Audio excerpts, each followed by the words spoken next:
Gold, trusted gold buyers. మీరు తాకట్టు పెట్టిన బంగారాన్ని విడిపించి ఈ రోజు ఉన్న మార్కెట్ ధరకు కొనబడను. మాట్లాడుకున్న రెండు టాపిక్లో స్త్రీ ఫస్ట్ కనిపిస్తుంది. స్త్రీ గురించే మాట్లాడుకోవడం, స్త్రీ గురించే వ్యాఖ్యానాలు, బోల్డ్ స్టేట్మెంట్స్, బిగ్ స్టేట్మెంట్స్ ఇవన్నీ చూసిన తర్వాత మళ్ళీ అదే స్త్రీ గురించి పొలిటీషియన్స్ మాట్లాడే మాటలు, కాకపోతే అది జనాభాకి లింక్ చేసి మాట్లాడడం అనేది.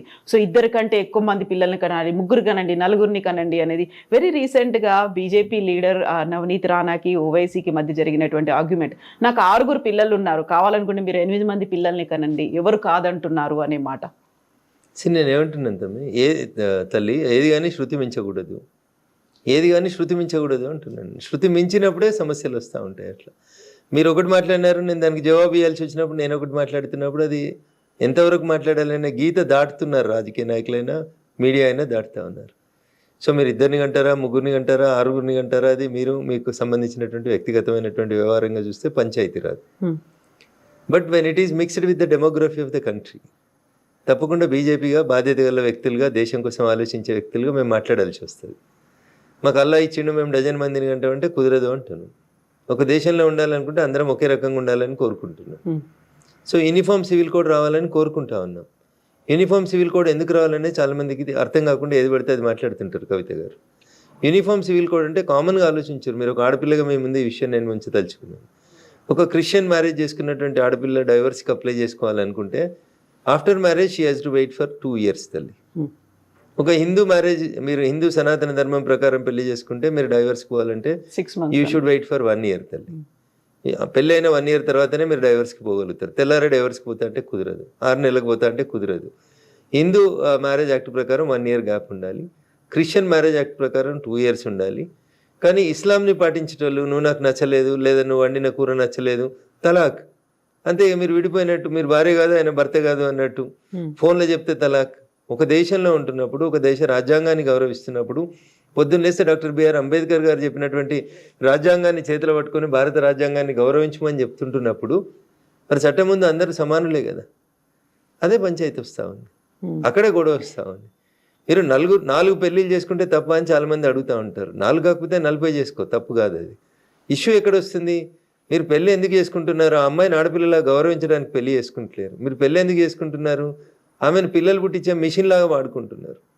భారతదేశంలో ముస్లింల జనాభాను పెంచుతందుకు, హిందువుల సంఖ్యను మైనార్టీకి తీసుకొచ్చేందుకు మీరు ఒక పెళ్లి కాదు 4 పెళ్లి చేసుకొని 40 మందిని కంటాం. అంటే 1 into 1 1 + 1 2 ఉండి, అంటే మేమిద్దరం మాకిద్దరని హిందువులు జనాభా నియంత్రణను పాటిస్తుంటే మీరు మాత్రం ఒక వ్యక్తి 4 స్త్రీలను చేసుకొని 40 మందిని, కానీ ఇక్కడ ఒక కుటుంబం 2గా ఆగిపోయి ఉంటే వాళ్ళు 40 మందిగా పెరిగిపోతూ ఉంటే, భారతదేశానికి స్వతంత్రం వచ్చినప్పుడు ఈ దేశంలో ముస్లింల జనాభా ఎంత, 75 సంవత్సరాల తర్వాత పెరిగిన ముస్లింల జనాభా ఎంత అనే చర్చ జరిగితే మీ వెన్నులో చలి పుడుతుంది కవిత గారు.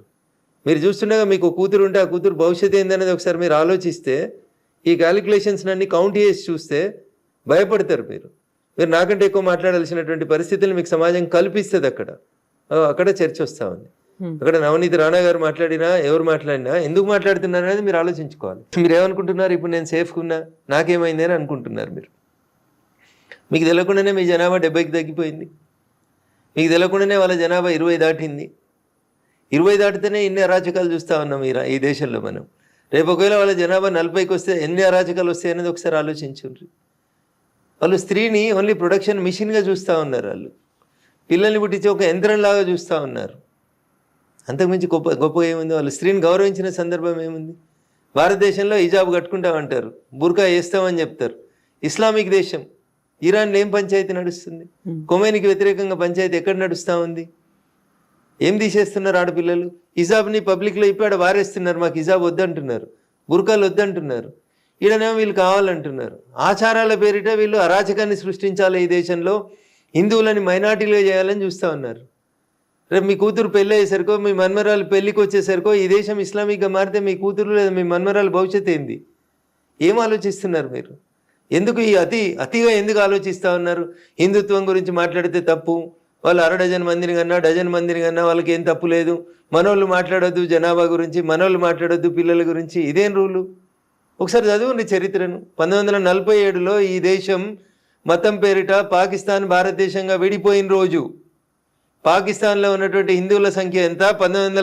2026లో ఈరోజు పాకిస్తాన్లో ఉన్న హిందువుల సంఖ్య ఎంత ఒకసారి చూడురు లెక్క. భారతదేశం విడిపోయిన రోజు భారతదేశంలో ఉన్న ముస్లింల జనాభా ఎంత, భారతదేశంలో ఉన్న హిందువుల జనాభా ఎంత చూడుండ్రి. ఇలా జనాభాలో ఎంత వ్యత్యాసం వచ్చింది. డెమోగ్రఫీ మారుతుంది అంటున్నా, నీ దేశంలో జనాభా లెక్కలు మారుతున్నాయి అంటున్నా. దాన్ని మతం లెక్కలకు మారుస్తున్నారు. రోడ్డు మధ్యలో ఒక 2 ఇటుకలు పెట్టి దానికి ఆకుపచ్చ రంగేసి ఒక ఆకుపచ్చ జెండా వేసి రోడ్డు వెడల్పు వేయడానికి వీల్లేదు అంటున్నారు. నీ గుడి ఉంటే జేసీబీలు వచ్చి ఇటాచీలు వచ్చి పోలీసులు వచ్చి తీసేసిపోతున్నారు. 4 ఇటుకలు పెట్టి ఒక ఆకుపచ్చ జెండా పెడితే రోడ్డు మధ్యలో పెడితే దర్గా అంటే కనీసం దర్గాని ముట్టలేని పరిస్థితి భారతదేశంలో ఉంది. ఏం మాట్లాడుతున్నారు మీరు? నవనీత్ రాణా గారు మాట్లాడితే తప్పేముంది? 4 కాకపోతే 6 కనుమని చెప్తుంది. ఒక ఆడపిల్లగా ఒక ఎంపీగా ప్రజాస్వామ్యంలో ఏం జరుగుతుందో ఆలోచించి మాట్లాడి ఉంటుంది. దాన్ని ఎందుకు తప్పు పట్టాలి? అసదుద్దీన్ ఓవైసీని ఆలోచించుకోమని చెప్పుండ్రి. మీరు మహిళల్ని ఎక్కడైనా గౌరవిస్తున్నారా? మహిళలకి సమాన హక్కులు ఉన్నాయా మీ దాంట్లో, మీ మతంలో? అది మాట్లాడమనుండ్రి. ఏదో ఒక రోజు ఈ దేశానికి హిజబ్ కట్టుకున్న ఆడబిడ్డ ప్రధానమంత్రి అవుతుందని మాట్లాడతాడు.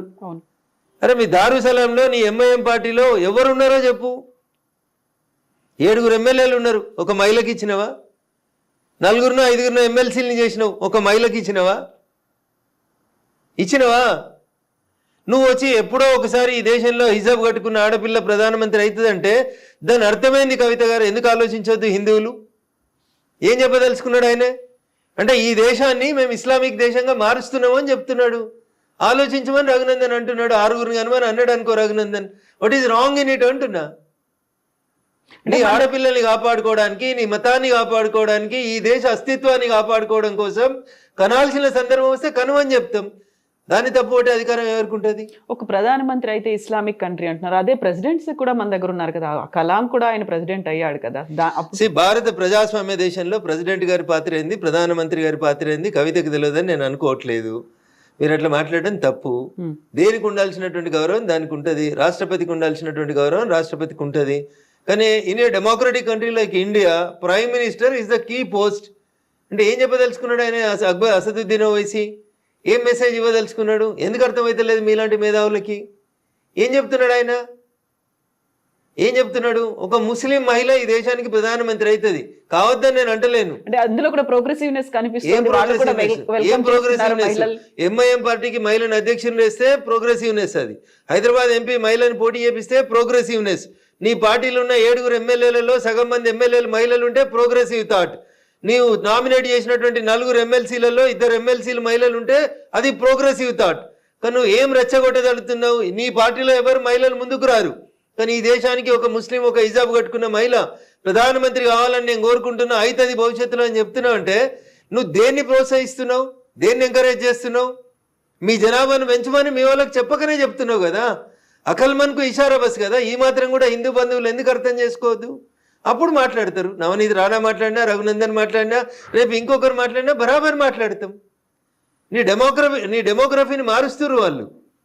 కొన్ని ఇప్పుడు వెస్ట్ బెంగాల్ పంచాయతీ అంతే ఏంది? మొత్తం బంగ్లాదేశ్ ముస్లింలని, రోహింగ్యాలని, మయన్మార్లో ఇస్లామిక్ దేశాలలో తన్నెల కొడుతున్నారు వాళ్ళని. బంగ్లాదేశ్లో రోహింగ్యాలు ఉండరు. బంగ్లాదేశ్లో ముస్లింలకు ఉండడానికి సవలతులు లేవు. వాళ్ళకి సవలతులు ఏడున్నాయి? భారతదేశంలో ఉన్నాయి.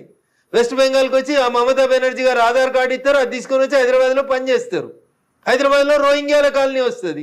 కాంగ్రెస్ ముఖ్యమంత్రి వీఆర్ సెక్యులర్ అంటాడు.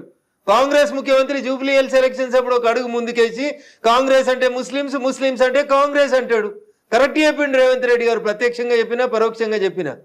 ఇందిరమ్మ భర్త ఫిరోజ్ గాంధీ గారు వాళ్ళకంటే ముందు మాదంతా ముస్లిం మతం, మేమంతా అదే జాతీయులం, మా నాయకులంతా ముస్లింలే అని చెప్పకనే చెప్పిండు. అర్థం కావాల్సింది హిందువులకి, ఆలోచించాల్సింది హిందూ సమాజం. 70% నువ్వు తగ్గి 20% వాళ్ళు వస్తేనే ఇన్ని అరాచకాలు జరుగుతున్నాయి ఈ దేశంలో. బీహార్లో కిషన్గంజ్లో ల్యాండ్ మాఫియా ఇచ్చి హిందూ భార్యాభర్తల్ని కోసేసి భూములు ఆక్రమించుకొని పోతున్నారు. ఇవేవి మన మీడియా కనబడాయి, ఏవి మాట్లాడితే సెక్యులరిజం, మాట్లాడితే మత సామరస్యం, బొంద సామరస్యం. రేపు బొంద పెడతానికి జాగలు కూడా ఉండేవి మీకు. ఉంటే గింటే మా తరం మా తర్వాత తరానికి ఏమైనా ఉంటుండొచ్చు. ఇప్పుడు కూడా హిందువులు కోలుకోకపోతే, మేలుకోకపోతే, వాళ్ళ అరాచకాలు ఇట్లే కంటిన్యూ చేయనిస్తే ఇంకా మనం హిందువులు మైనార్టీలు అయితే ఈ దేశంలో ఈ దేశ చరిత్ర కష్టమవుతుంది. ప్రపంచంలో హిందుత్వానికి కష్టం వస్తుంది. కాబట్టి కొందరు మాట్లాడుతున్నారు. దాన్ని పాజిటివ్ అర్థం చేసుకోండి. నెగిటివ్ ఎందుకు తీసుకుంటారు? బరాబర్ మాట్లాడతారు, తప్పకుండా మాట్లాడతారు. మాట్లాడాల్సిన సందర్భం వచ్చినప్పుడు మాట్లాడతారు. నా మతాన్ని మాట్లాడుకోవాలన్న రోజు, నా మతాన్ని కాపాడుకోవాలనుకున్న రోజు బరాబర్ అందరం మాట్లాడతాం. బీజేపీ అనగానే హిందూ మతం గురించి, కాంగ్రెస్ అంటే ముస్లిం అన్నట్టుగా అదే భావన. ముస్లింలకు అన్యాయం చేసినామా? మేము ఎక్కడన్నా సిలిండర్లు ఇచ్చేటప్పుడు మీరు ముస్లిం కాబట్టి మీకు సిలిండర్ ఇవ్వద్దని చెప్పినామా? మేము ఎక్కడన్నా రోడ్ వేసేటప్పుడు ఇదంతా ముస్లిం బస్ ఈడ రోడ్ వేయకమని చెప్పినామా? ఏం మాట్లాడతారు కవిత గారు? బైన్సాల చూడు ఏం జరుగుతుందో. ఎంఐఎం వాడు మేయర్ అయితే హిందువుల ఇళ్ళ దిక్కు రోడ్ వేయ అంటాడు, నల్లా నీళ్ళు ఇయ్య అంటాడు. ఒకసారి చూడు ఏం జరుగుతుందో. బైన్సాకు ఇంటర్వ్యూ చేయండి ఒకసారి, తెలుస్తుంది. సకినాల మీద ఏం చేసిరో చూడు, హిందువుల మీద దాడులు ఎట్లా జరిగినాయో చూడు బైన్సాలో. ఇవేవి పనికిరావు మనకి. వాటి గురించి రఘునందన్ ఎందుకు మాట్లాడతాడంటాడు వాడు బైన్సాకి వెళ్ళి. ఎవరు మాట్లాడాలి? రఘునందన్ మాట్లాడకపోతే నువ్వు మాట్లాడు. బైన్సాలు ఉన్న హిందువులు మాట్లాడుండ్రి. బైన్సా పీస్ఫుల్గా ఉందా చెప్పుండ్రి. బైన్సాలో హిందువులు ముస్లింల సంఖ్య సమానమైనప్పుడు హిందువుల పట్ల ముస్లింల వ్యవహారం ఎట్లుందో అడుగుండ్రు ఒకసారి. ఇవెందుకు అడిగారు? ఇవెందుకు ఆలోచించారు? ఒక్కసారి ఎవరో ఒకరు మాట్లాడగానే దాన్ని భూతద్దంలో పెట్టి ఎందుకు చూస్తుంది మీడియా? బరాబర్ మాట్లాడతాం. నా మతానికి కష్టం వచ్చినప్పుడు, నా మతం మీద దాడి జరుగుతున్నప్పుడు, ఈ మతం ఉనికికే ప్రమాదం వచ్చినప్పుడు మాట్లాడకపోతే ఇంకెప్పుడు మాట్లాడతారు? ఇంత మాట్లాడుతున్నటువంటి ఆర్ఎస్ఎస్ చీఫ్ మోహన్ భాగవత్, ఆయన పెళ్లి చేసుకోలేదు, ఆయనకు పిల్లలు లేరు, బట్ వాళ్ళే ఎందుకు మాట్లాడుతున్నారు? ఇప్పుడు మీకు బాధ్యత లేదు, మీరు బాధ్యతగా వివరించారు. బాధ్యతగా ఉండాల్సిన మీడియా బాధ్యత తీసుకోదు. వారు ఈ దేశం కోసం తన జీవితాన్ని అంకితం చేసి దేశం కోసం పనిచేస్తూ ఏది మంచి ఏది చెడు అని చెప్తున్నారు. హిందుత్వాన్ని కాపాడకపోతే ఏం నష్టం జరుగుతుందో చెప్తారు. దానికి పెళ్ళే కావాల్సిన అవసరం ఏముంది? 4 పెళ్లిళ్ళు చేసుకున్నటువంటి అసదుద్దీనో 5 పెళ్లిళ్ళు చేసుకున్నటువంటి ఇంకొక ఆయన్నో వాళ్ళ మతం గురించి మాట్లాడతలేరా? ఆడ తప్పెందుకో కనబడతలేదు మీకు. మరి వీడు ఏకపత్ని వ్రతుడు కాదు, వీడు ఇట్లా సిద్ధాంతాలు వల్లిస్తాడని చెప్పిరా మీరు? పెళ్లి చేసుకోకపోవడం నేరమా? దేశం కోసం జీవితాన్ని అంకితం చేయడం నేరమా? అట్లాంటి వాళ్ళు అంకితం చేసిరు కాబట్టి మీలాంటి వాళ్ళు కళ్ళు తెరుచుకోవాలని కోరుకుంటున్నాం కదా.